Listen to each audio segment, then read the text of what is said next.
దేవునికి స్తోత్రం. అందరికీ మరణాత. దేవుని మహాకృపను బట్టి బ్లెస్సింగ్ ఛానల్లో వాక్య సందేశాలు ప్రారంభించి నేటికి సంవత్సరం కాలం గడిచింది. మరి ఈ సంవత్సరం అంతా కూడా దేవుడు తన మహాకృపను బట్టి తన ఆత్మశక్తితో ఈ కార్యక్రమాన్ని జరిగించుకుంటూ ముందుకు వెళ్తూ ఉన్నారు. చాలా సంతోషము. దీనికి సహకరించినటువంటి బ్లెస్సింగ్ ఛానల్ యాజమాన్యం వారికి, అలాగే వీక్షకులకు, అలాగే విశ్వాసులైనటువంటి మీ అందరికీ, అలాగే మా కొరకు ప్రార్థన చేస్తున్నటువంటి మీ అందరికీ కూడా ప్రత్యేకమైనటువంటి వందనాలు తెలియజేస్తున్నాను. మరి రాబోయే రోజుల్లో కూడా అద్భుతమైనటువంటి పరిచర్య జరగడానికి మీ అనుదిన ప్రార్థనలో మా కొరకు జ్ఞాపకం చేసుకుని ప్రార్థించండి. అలాగే మీ కొరకు కూడా మా అనుదిన ప్రార్థనలు మేము ప్రార్థన చేస్తూ ఉంటాము. ఒకవేళ మీకు ఈ కార్యక్రమం ఆశీర్వాదకరంగా ఉండి ప్రేరేపణ కలిగినట్లయితే కనుక మీ ప్రోత్సాహాన్ని అందించండి. ఈ కార్యక్రమాన్ని దయచేసి ముందుకు వెళ్ళడానికి సహకరించవలసిందిగా దేవుని పేరట తెలియజేస్తూ ఉన్నాను. దేవుడు మిమ్మల్ని బహుగా ఆశీర్వదించును గాక. పేతురు, యోహాను ఇద్దరు కూడా మధ్యాహ్న కాల సమయములో దేవాలయములకు వెళుతుండగా దేవాలయము వెలుపట పుట్టుకతో కుంటివాడుగా ఉన్నటువంటి వ్యక్తి అడుక్కుంటూ ఉన్నాడంట. అలా అడుక్కుంటూ ఉన్నటువంటి సమయంలో పేతురు, యోహాన్లు అక్కడ నిలవబడి, వెండి బంగారములు మా యొద్ద లేవు, కానీ మేము కలిగినటువంటి యేసు నామము ద్వారా నిన్ను నడిపించాలనుకుంటున్నాము అని యేసు నామములో లేచి నిలబడమని ఆజ్ఞాపించగా వెంటనే ఆ వ్యక్తి దిగ్గున లేచి నిలిచి నడిచి గంతులు వేసి ఘనమైన సాక్ష్యము చెప్పాడు. అలాంటి అద్భుతములో యోహాను గారు కూడా ఉన్నారు. దేవుని మహిమ కలుగునుగాక. ఎంత గొప్ప విషయం అండి ఇది. యోహాను గారి యొక్క పరిచర్య చాలా గొప్పది. మేము కన్న వాటిని విన్న వాటిని చెప్పకుండా ఉండలేము అని పేతురు, యోహానులు ఇద్దరు కూడా ఎలుగెత్తి చెప్పినటువంటి సందర్భము పరిశుద్ధ గ్రంథములో మనం చూస్తున్నాం. అపోస్తుల కార్యగ్రంథం 4వ అధ్యాయములో పేతురు, యోహానులు అద్భుతముగా పరిచర్య చేశారు. అంత మాత్రమే కాదండి, మనం మాట్లాడుకుంటున్నటువంటి జబదయి కుమారులు యాకోబు, యోహానులు ఎక్కువ సార్లు జబదయి కుమారులుగా పిలువబడ్డారు, వ్రాయబడ్డారు. వీరికి యేసుక్రీస్తు ప్రభువు వారు ఇచ్చినటువంటి పేరు కూడా బైబిల్ గ్రంథంలో ఒకటి ఉందండి. మార్కు సువార్త 3వ అధ్యాయం 17వ వచనములో అంటాడు కదా, వీరిని చూచి వీరు బోయనెర్గెస్సు వారు అంటాడు. బోయనెర్గెస్సు అనేటటువంటి పేరు వారికి పెట్టాడు యేసు ప్రభు. ఇద్దరికి కలిపి పెట్టేసాడు పేరు. చూద్దాం ఒకసారి మాట. మార్కు సువార్త 3వ అధ్యాయము 12వ వచనం చదువుకుందాం, 17వ వచనం చదువుకుందాం. జబదయి కుమారుడగు యాకోబు, అతని సహోదరుడగు యోహాను, వీరిద్దరికి ఆయన బోయనెర్గెస్ అని పేరు పెట్టెను. బోయనెర్గెసు అనగా ఉరిమెడు వారని అర్థము. ఎంత గొప్ప ధన్యత అండి. ఇద్దరికి కలిపి పెట్టారు అంటే చాలా స్పీడ్ మీద ఉండేవారు. సేవలో చాలా స్పీడ్ మీద ఉండేవారు, చాలా యాక్టివ్గా ఉండేవారు, చురుకుదనం కలిగినటువంటి వారుగా ఉన్నారు ఇద్దరు కూడా. అలాంటి చురుకుదనం కలిగినటువంటి గొప్ప సేవకులను ఇచ్చిన తండ్రి ఎవరంటే జబదయి. యెహోవా దానం అనే పేరు కలిగినటువంటి ఈ జబదయి. మరి వీరందరూ కూడా చేపలు వేట వృత్తిగా కలిగి ఉన్నారు. మంచి సంపన్న కుటుంబం కలిగినటువంటి వారు వీరి దగ్గర చాలామంది జీతగాండ్రు ఉన్నట్టుగా కూడా మనం చూస్తూ ఉన్నాం. మరి పిలుపు అందుకోగానే అవన్నీ విడిచిపెట్టేసి దేవుని వెంబడించి దేవుని పరిచర్య చేసినట్టుగా వీరు మాత్రమే కాదు, యాకోబు, యోహాన్లు మాత్రమే కాదు దేవుని పరిచర్య, జబదయి కూడా దేవుని పరిచర్య చేసినట్టుగా మనం చూస్తూ ఉన్నాం. వీరందరూ బలముగా దేవుని పరిచర్యలో కొనసాగడానికి కారణం ఏమిటి? ఒక ప్రక్కన జబదయి యొక్క ఇద్దరు కుమారులు ఎందుకు దేవుని పరిచర్యలో బలముగా కొనసాగారు అంటే వెనకాల ఉన్నటువంటి పాత్ర. ఈరోజు మనం మాట్లాడుకుంటున్నటువంటి ఆమె ఎవరు అంటే ఈ జబదయి అనేటటువంటి ఈ వ్యక్తి యొక్క భార్య, అనగా జబదయి కుమారులైనటువంటి యాకోబు, యోహాను యొక్క తల్లి ఎవరు అంటే సలోమే. ఈమె పేరు సలోమి అని కూడా పిలుస్తున్నారు. సలోమే అనేటటువంటి మాటకు అర్థము ఏమిటంటే సమాధానము. దేవునికి మహిమ కలుగునుగాక. ఈ కుటుంబము దేవుని పరిచర్యలో వాడబడడానికి ముఖ్యమైన కారణము ఎవరు అంటే ఈ సలోమి. అద్భుతమైనటువంటి పరిచర్య, ఈమెలో ఉన్నటువంటి లక్షణాలు ఈరోజు మనము నేర్చుకోవాలి. వాక్యం ఇచ్చినటువంటి దేవుని పిల్లలారా, ఖచ్చితముగా ఈ లక్షణాలు మనలో ఉండాలి. ముఖ్యముగా ఈ వాక్యం వింటున్నటువంటి స్త్రీలైనటువంటి వారికి దేవుడు తెలియజేస్తున్నటువంటి మాట, ఈ లక్షణాలు, సలోమిలో ఉన్నటువంటి ఈ లక్షణాలు మనలో ఉండాలి. తన కుటుంబాన్ని కట్టుకున్నటువంటి ఆమెగా ఈమె కనబడుతూ ఉంది. అద్భుతమైనటువంటి విశ్లేషణ జ్ఞానము కలిగినటువంటి స్త్రీగా ఈ సలోమి ఉంది. సలోమి యొక్క భర్త పేరే జబదయి. జబదయి సలోమిల కుమారులు ఎవరు అంటే దేవుని యొక్క 12 మంది శిష్యులలో, యేసుక్రీస్తు ప్రభువు వారి యొక్క 12 మంది శిష్యులలో ప్రధానముగా ఉన్నటువంటి యాకోబు, యోహానులు, వీరిద్దరికీ జన్మనిచ్చింది వీరే. మరి నలుగురు కూడా దేవుని పరిచర్యలో బలంగా వాడబడినట్టుగా పరిశుద్ధ గ్రంథంలో మనం చూడొచ్చు. ఈరోజు ఈ సలోమి గురించి, అనగా జబదయి కుమారుల తల్లి గురించి ఒక 5 విషయాలు మనం నేర్చుకునే ప్రయత్నం చేద్దాం. మొట్టమొదటిగా ఈమె గురించి మనం పరిశీలన చేస్తే పరిశుద్ధ గ్రంథమైన బైబిల్ గ్రంథములో ఈమె గురించి రాయబడినటువంటి మాట, ఈమె ప్రార్థనా పరురాలుగా కనబడుతూ ఉంది. అపోస్తుల కార్యాలు 1వ అధ్యాయము 13-14 వచనాలు పరిశీలన చేస్తే, వారు పట్టణంలోని ప్రవేశించి తాము బస చేయుచుండిన మేడ గదిలోనికి ఎక్కిపోయిరి. వారెవరనగా పేతురు, యోహాను, యాకోబు, అంద్రెయ, ఫిలిప్పు, తోమ, బర్తలోమయి, మత్తయి, ఆల్ఫయి కుమారుడగు యాకోబు, జెలోతి అనబడిన సీమోను, యాకోబు కుమారుడగు యోదాను వారు. వీరందరూ, వీరితో కూడా కొందరు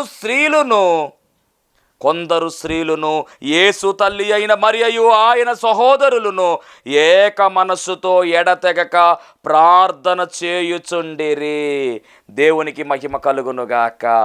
మేడగదిలోనికి వెళ్ళినది ఎవరు అంటే యేసుక్రీస్తు ప్రభువు వారు పునరుద్ధానము అయిన తరువాత ఆయన ఆరోహణము క్రమము జరిగింది. మరి ఒలీవ కొండ మీద ఆయన ఆరోహణం అవుతూ ఉన్నప్పుడు దానికన్నా ముందు ఆయన చెప్పిన మాట, ఇదిగో నేను వెళ్ళిపోతూ ఉన్నాను, నేను వెళితే ఆదరణకర్తను పంపిస్తాను, కాబట్టి నా తండ్రి వలన మీరు వినిన వాగ్దానం కొరకు కనిపెట్టి ప్రార్థన చేయండి, ఈ పట్టణం విడిచి ఎవరు వెళ్ళొద్దు, కనిపెట్టి ప్రార్థన చేయండి అంటే ఆ మాట పట్టుకుని గదిలోనికి వెళ్ళి, ఇదిగో ఇక్కడ చెప్పినటువంటి ఈ లిస్టులో ఉన్నటువంటి వారు 120 మంది ఎడతెగక ప్రార్థన చేయడం మొదలుపెట్టారు. ఆ ప్రార్థన చేసినటువంటి వారిలో ఒకరు ఎవరు అంటే ఈ సలోమి. సలోమి అనేటువంటి ఆమె జబదయి యొక్క భార్య, యాకోబు యోహానుల యొక్క తల్లి. ఈమె కూడా ఉంది ఈ ప్రార్థనలో. ఇంకో మాట చెప్పాలి అంటే ఈమె మరియకు సహోదరి కూడా అవుతుందని చరిత్ర చెబుతూ ఉంది. దేవునికి మహిమ కలుగునుగాక. ఈ సలోమి కూడా ఏమి చేస్తుందంటే ప్రార్థన చేస్తూ ఉంది. ఈమె ఎలాగుంది అంటే ప్రార్థనా పరురాలుగా ఉంది. దేని కొరకు ఈ ప్రార్థన అంటే పరిశుద్ధాత్మ దేవుని యొక్క రాక కొరకు చేస్తున్నటువంటి ప్రార్థన. దేని కొరకు ఈ ప్రార్థన అంటే దేవుని పరిచర్య కొరకు ప్రార్థన. దేని కొరకు ఈ ప్రార్థన అంటే దేవుని యొక్క నామమును ఘనపరచడానికి, దేవుని యొక్క మార్గములోనికి, నిజమైనటువంటి మార్గములోనికి అనేక మందిని నడిపించడానికి దైవాత్మ కావాలి అని ధైర్యము కొరకు చేస్తున్నటువంటి ప్రార్థన. ఒక రకంగా చెప్పాలంటే ఆత్మ నింపుదల కొరకు చేస్తున్నటువంటి ప్రార్థన. మరొక రకంగా చెప్పాలి అంటే పరిశుద్ధాత్మ అగ్ని అభిషేకం కొరకు చేస్తున్నటువంటి ప్రార్థన అది. వారి వ్యక్తిగతం గురించిగా చేసిన ప్రార్థన అది. ఆత్మ లేనివాడు నావాడు కాదు అని దేవదేవుడు చెబుతూ ఉన్నాడు కనుక, అయ్యా మమ్మల్ని ఆత్మతో నింపండి, ఓ పరిశుద్ధాత్ముడా దిగిరా అని ఎలుగెత్తి ఏకాత్మతో, ఏక అంశముతో, ఏక మనస్సుతో ఎడతెగక 10 దినములు వారు శ్రమించి ప్రార్థించారు. అలా ప్రార్థించిన వారిలో ఉన్నది ఎవరు అంటే ఈ సలోమి. అందుకనే సలోమి గొప్ప ప్రార్థనా పరురాలుగా పిలువబడుతూ ఉంది. నేను చెప్తున్నటువంటి మాట ఏమిటి అంటే క్రైస్తవులుగా ఉన్నటువంటి మనము, క్రీస్తును కలిగినటువంటి మనము, 2వ రాకడలో వరుడుగా రాబోతున్నటువంటి యేసు క్రీస్తు ప్రభువు వారిని ఎదుర్కొనబోతున్నటువంటి మనము, వరుడుగా ఆయన ఉంటే వధువుగా ఆయన ప్రక్కన ఉండవలసినటువంటి మనము కలిగి ఉండవలసినటువంటి లక్షణము ఏమిటి అంటే ప్రార్థన అనేటటువంటి లక్షణం మనం కలిగి ఉండాలి. దేవునితో సంభాషించేటటువంటి లక్షణము మనం కలిగి ఉండాలి. దేవునితో మాట్లాడేటటువంటి అనుభవము మనలో ఉండాలి. అలాంటి అనుభవములో ఉన్నటువంటి ఆమె ఎవరు అంటే ఈ జబదయి అనేటటువంటి వ్యక్తి యొక్క భార్య, అనగా సలోమి. గొప్ప ప్రార్థనా పరురాలుగా ఈమె కనబడుతూ ఉంది. మరి మనం ఎలా చేస్తూ ఉన్నాం ప్రార్థన? నామకార్థ ప్రార్థన, ఉపయోగం లేనటువంటి ప్రార్థనే.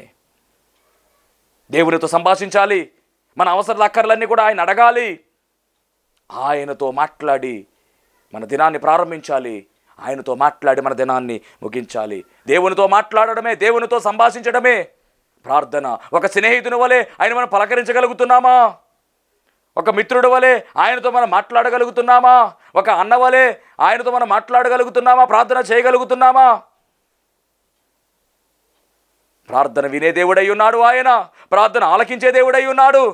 ప్రార్థనకు జవాబిచ్చే దేవుడై ఉన్నాడు. నిజముగా మొర్రపెట్టు వారికి నేను సమీపముగా ఉంటానని వాగ్దానం చేశాడు ఆయన. పరిశుద్ధ బైబిలు గ్రంథములో ఎనోషు కాలములో ప్రార్థన ప్రారంభమైంది.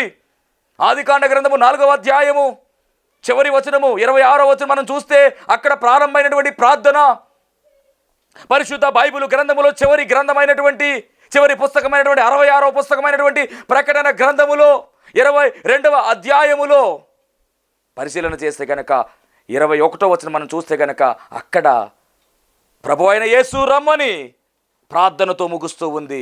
ప్రార్థనతో ప్రారంభం కనబడుతూ ఉంది. ప్రకటన గ్రంథములో ముగింపు కనబడుతూ ఉంది. ఈ మాట మనం చదువుకుందాం.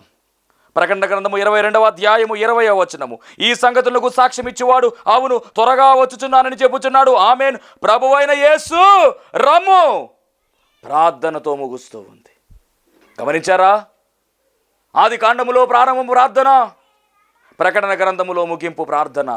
కాబట్టి చెప్తున్నటువంటి మాట ఏమిటంటే ప్రతి మనిషి జీవితంలో ఖచ్చితముగా ప్రార్థనతో ఏ కార్యమైనా ప్రార్థనతో ప్రారంభించాలి, ప్రార్థనతో ముగించాలి.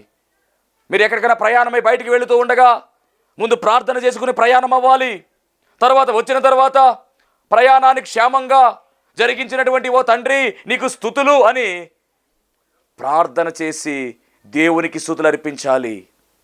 ఆహారం తినేటటువంటి సమయములో తినే ముందు ప్రార్థన చేయాలి. ముగించిన తర్వాత తినేసిన తర్వాత కూడా ప్రార్థన చేయాలి.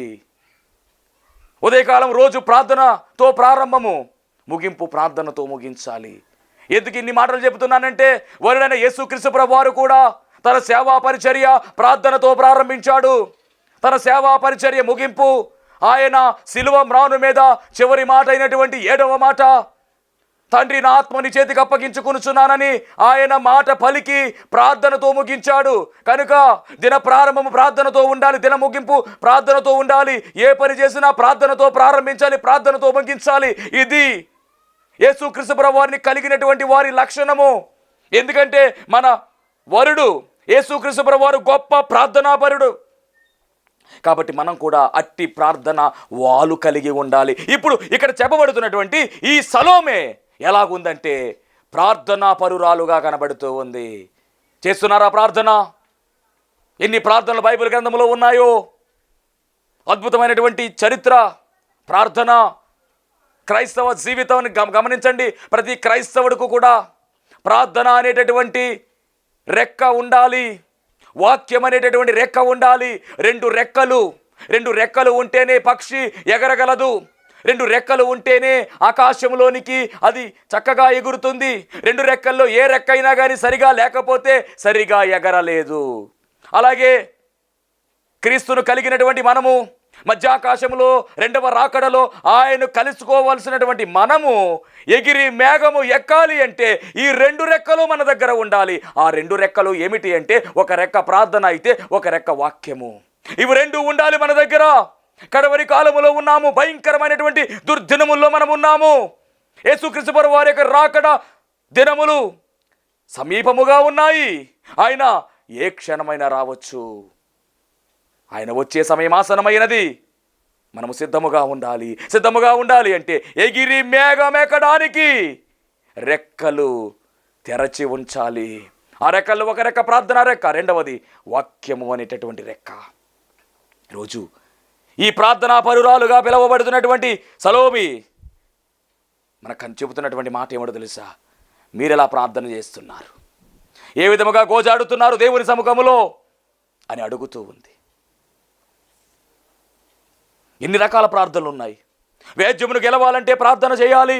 లూకాసు వార్త 18వ అధ్యాయము 1వ వచనంలో రాయబడినటువంటి మాట. లూకాసు వార్త 18వ అధ్యాయం 1వ వచనములో విసుకక ప్రార్థన చేయాలి. వ్యాజ్యాన్ని గెలవాలి అంటే వ్యాజ్యమును గెలవాలి అంటే విసుగక ప్రార్థన చేయాలి. చేస్తున్నారా? విసుగుదల లేకుండా ప్రార్థన చేయగలుగుతున్నారా? అయ్యో ఎన్నిసార్లు ప్రార్థన చేయాలి, ఈ కార్యం జరగదా, ఇక ఎన్నోసార్లు ప్రార్థన చేస్తున్నాను నేను, ఈ కార్యం జరగట్లేదు అని విసుగుదల నీలో వస్తుందేమో.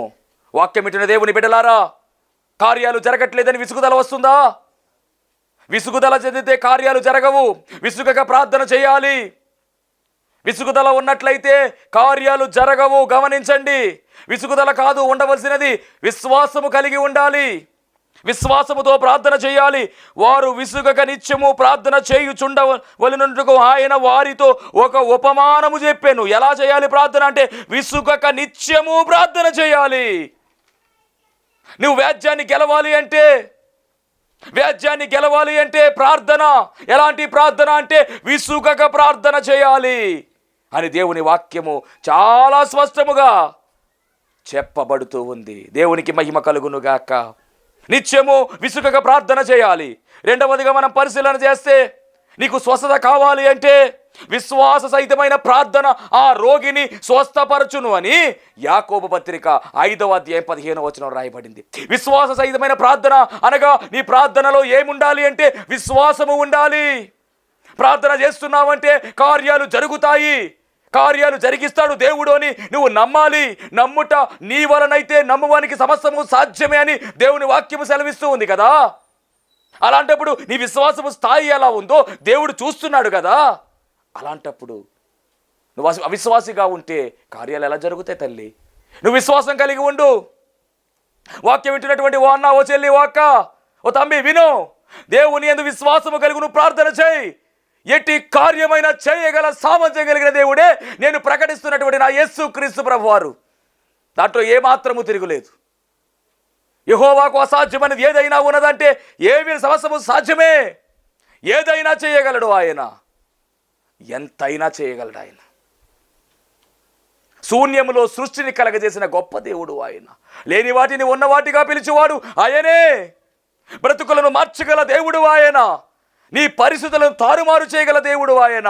అప్పుల బాధలతో ఈ వాక్యం వింటున్నావు. నువ్వు చాలా అప్పులతో బాధపడుతున్నావు. అయ్యో నా బ్రతుకు ఎందుకని కృంగిపోతూ ఈ వాక్యం వింటూ కన్నీరు కారుస్తున్నావు.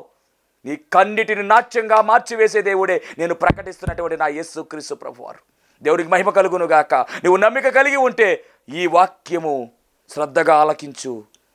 దేవుడి నీ జీవితంలో ఈరోజు నూతనమైన కార్యము చేయబోతూ ఉన్నాడు.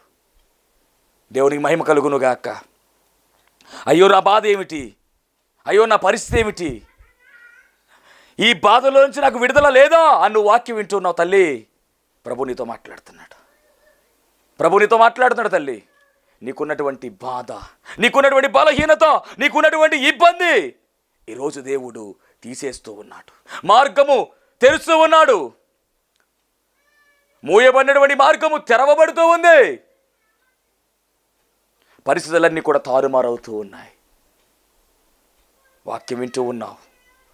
దేవునితోనే మాట్లాడుతూ ఉన్నాడు తల్లి. దేవుని మహిమ కలుగునుగాక. స్వస్థత కావాలి అంటే విశ్వాస ప్రార్థన చేయాలి. విశ్వాస సహితమైన ప్రార్థన ఆ రోగిని స్వస్థపరచును. నువ్వు బంధకాల్లో ఉన్నావేమో, బంధకాల నుంచి విడుదల కొరకు ప్రార్థన చేయాలి.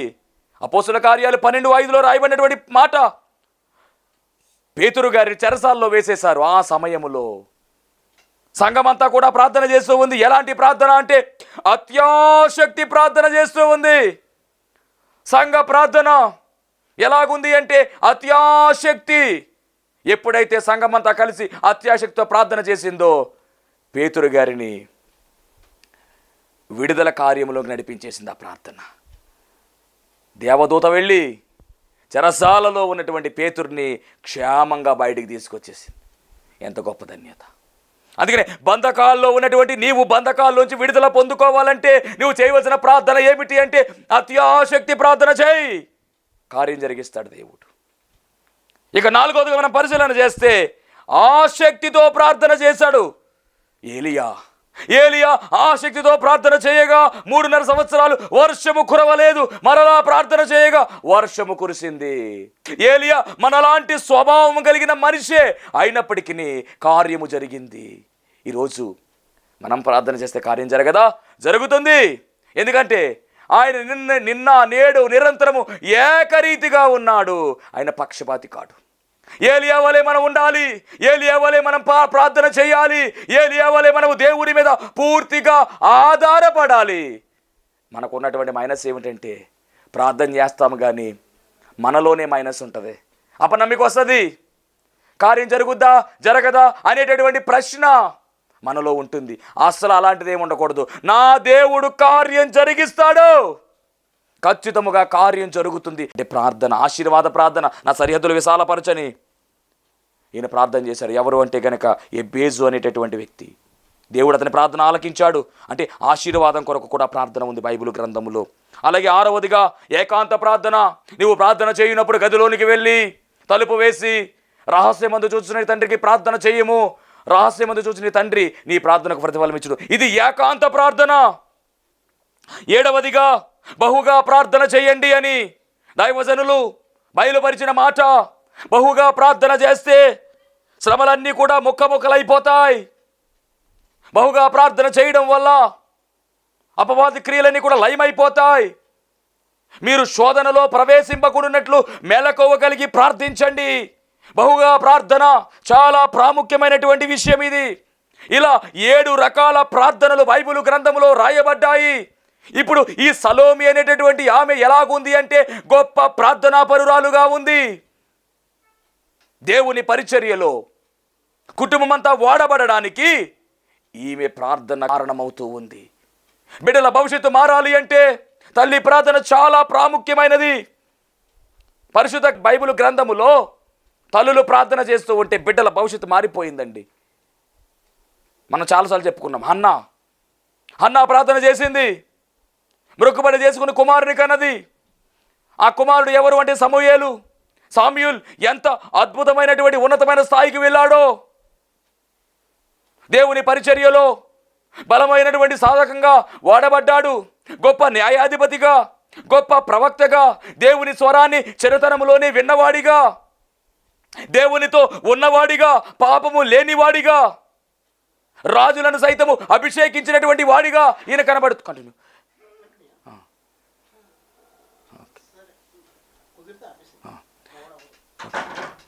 ఏదేమైనప్పటికీ గొప్ప ప్రార్థనాపరుడుగా ఈయన కనబడుతున్నాడు. ఎంత గొప్ప ధన్యత అంటే తల్లి చేసినటువంటి ప్రార్థన కుమారుని యొక్క స్థితిని మార్చేసింది.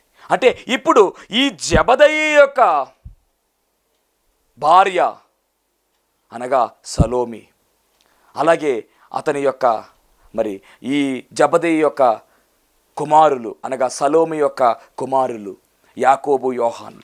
గమనించండి, వీరి యొక్క జీవితము దేవుని పరిచర్యలో బలంగా వాడబడ్డానికి కారణం ఏమిటి అంటే తల్లి ప్రార్థన. ఎంత గొప్ప అనుభవం ఇది. ప్రార్థనా పరురాలైనటువంటి తల్లిగా ఈమె కనబడుతూ ఉంది.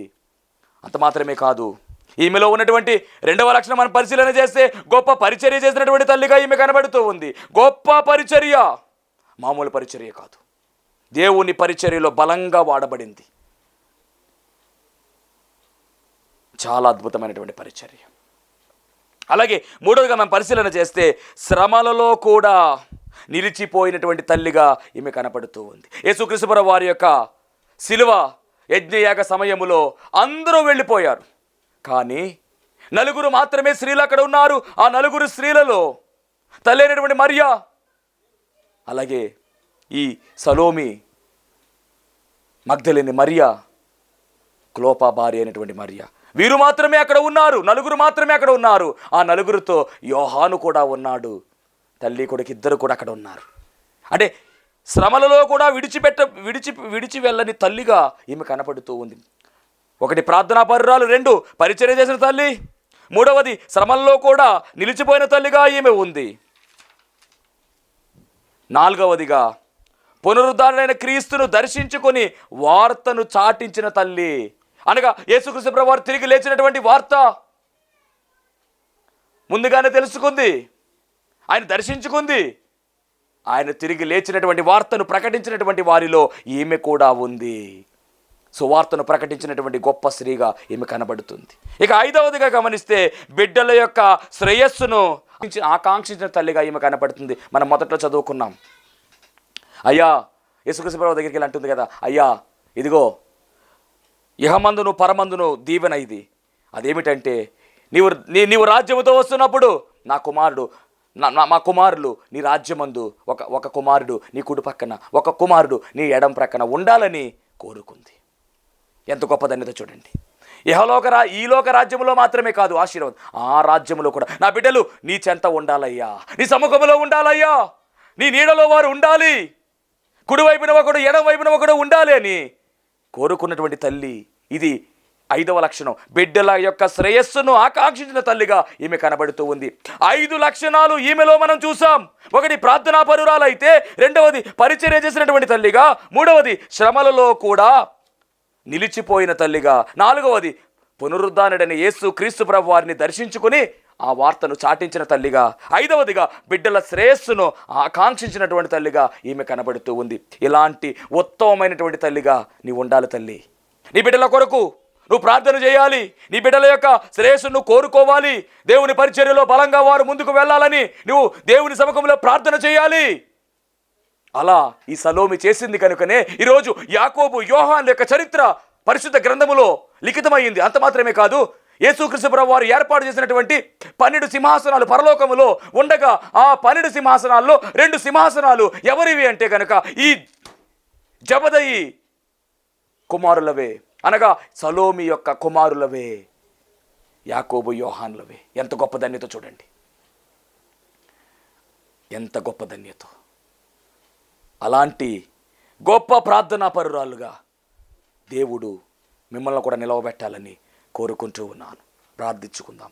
మహాపరిశుద్ధుడా, మహిమగల దేవా, నీ ఘనమైన నామానికి వందనాలు, స్తోత్రాలు, స్తుతులు చెల్లించుకొని ఉన్నాం దేవా. ఇదిగో నాయన సలోమి గురించినటువంటి చరిత్ర దేవా, జబదయి యొక్క భార్యగా దేవా, ఇదిగో నాయన యాకోబు యోహానుల యొక్క తల్లిగా పిలవబడినటువంటి సలోమిని గురించిన చరిత్ర ఈరోజు మీరు మాతో మాట్లాడి ఉన్నారు దేవా. నీకు వందనాలు. నీ బిడ్డలను దీవించండి ప్రభువా, ఆశీర్వదించండి దేవా. వారి జీవితాల్లో ఉన్నటువంటి బాధలు, వ్యాధులు, బలహీనతలు, ఇబ్బందులు, ఇరుకులు, కష్టములు, నష్టములు సమస్తమును తొలగించండి. నీ కృపలో బలపరచండి, భద్రపరచండి ప్రభువా. నీ సాక్షులుగా నీ బిడ్డలు నిలవబెట్టుకుని మీరే మహిమ పొందుకోమని త్వరగా పెండ్లి కుమారుడుగా శీఘ్రకాలము రానయ్యున్న యేసు క్రీస్తు వారి నామములో అడిగి వేడుకొనుచున్నాము పరమ తండ్రి, ఆమెన్. అందరికీ మరణాత స్తోత్రం. అందరికీ వందన మరణాత తెలియజేస్తున్నాను. మరణాత మహిమస్వరం అనే ఆధ్యాత్మిక కార్యక్రమాన్ని వీక్షిస్తున్న మీ అందరికీ కూడా మరొక పర్యాయము ప్రభు పేర వందన మరణాత తెలియజేస్తూ ఉన్నాను. మరి ఈ కార్యక్రమము ఎంతో ఆశీర్వాదంగా ఉందని, ఈ కార్యక్రమం ద్వారా ఎన్నో మేళ్లు పొందుకున్నామని మరి మీరందరూ కూడా ఫోన్ కాల్ చేస్తూ ఉన్నారు. చాలా సంతోషము. ఎన్నో అద్భుత ఆశ్చర్యకార్యాలు దేవుడు ఈ కార్యక్రమం ద్వారా జరిగిస్తూ ఉన్నారు. దేవుని నామానికి మహిమ కలుగునుగాక. మరి మీరు చూస్తున్నటువంటి ఈ యొక్క షెడ్ గురించి గతంలో మీకు చెప్పడం జరిగింది. యజమానుడు మరి దీన్ని బేరం పెట్టారని చెప్పేసి, దీన్ని తీసుకుంటే ఇక్కడ ఆరాధన జరుగుతుంది, లేకపోతే మనం బయటికి వెళ్ళాలనేటువంటి పరిస్థితిని మీకు చెప్పినందుకు చాలామంది మరి సహకరించారు. కొంతమంది మరి అమౌంట్ పంపించడం జరిగింది, అలాగే ప్రార్థన చేయడం జరిగింది. దేవుని మహాకృపను బట్టి పంపించినటువంటి కొంత అమౌంట్ మరి యజమానుడికి కట్టడం జరిగింది. ఇంకా చాలా అమౌంట్ మనము వారికి ఇవ్వాల్సి ఉంది. కనుక మరి ఈ కార్యక్రమాన్ని వీక్షిస్తున్నటువంటి మీకు ఎవరికైనా కనుక ప్రేరేపణ కలిగినట్లయితే కనుక మరి మీ వంతు సహకారాన్ని అందించండి. ఈ దేని సేవకునికి మీ యొక్క సహకారం అందించి ఈ సేవను మరి ముందుకు వెళ్ళేలాగా సహకరించవలసిందిగా ప్రభు పేరు తెలియజేస్తూ ఉన్నాను. మీకు ఎవరికైనా కనుక మరి ప్రేరేపణ కలిగినట్లయితే కనుక స్క్రీన్ మీద కనపడుతున్నటువంటి ఆ నెంబర్కి ఫోన్పే చేయండి, లేదా ఫోన్ చేసినట్లయితే కనుక నేనే స్వయంగా మాట్లాడతాను.